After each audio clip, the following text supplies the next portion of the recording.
கண்ணியத்துக்குரிய எல்லாம் வல்ல அல்லாஹ்வின் நல்லடியார்களே, அருமை சகோதர சகோதரிகளே, அல்லாஹ்வுடைய பேரருளால் பல ஆண்டுகளாக யாரையும் பார்த்து சில அவர்களுடைய காட்சிகளை பார்த்து உலகம் முழுவதும் கண்ணீர் சிந்து கொண்டு இருந்தோமோ, அல்லாஹ் ரப்பல் ஆலமீன் அந்த மக்களுக்கு இன்றைக்கு ஒரு சிறிய ஒரு நிம்மதியை வழங்கியிருக்கின்றான். அந்த மக்கள் வேறு யாரும் இல்லை, இந்த உலகத்தில் சமகாலத்தில் நம்மோடு வாழ்ந்து கொண்டிருக்கக்கூடிய பாலஸ்தீன மக்கள் தான்.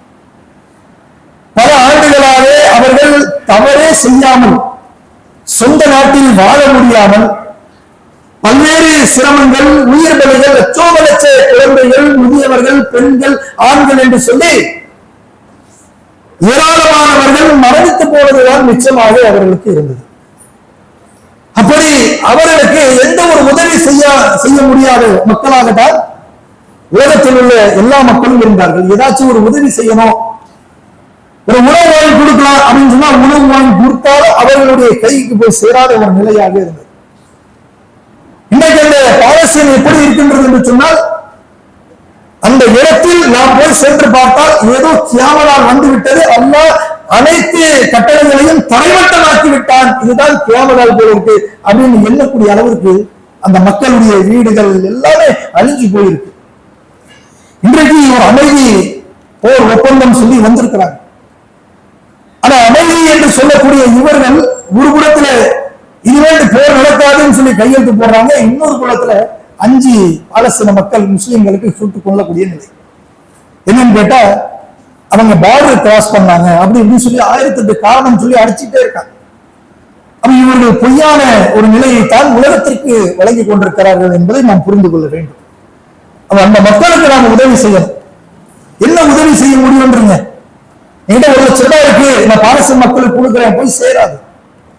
என்கிட்ட ஒரு உணவு பொருள் 2 டன் இருக்கு, அந்த 2 டன் அப்படியே பாலஸ்தீனுக்கு அனுப்புறேன் அப்படின்னு சொன்னா போய் சேராது. என்கிட்ட ட்ரெஸ் இருக்கு, நான் கொடுக்குறேன் அப்படின்னு சொன்னா வீடு இருக்கு, எதுவும் சேராது. அப்படிப்பட்ட ஒரு சூழல் தான் அவங்க அமைத்துக் கொண்டாங்க.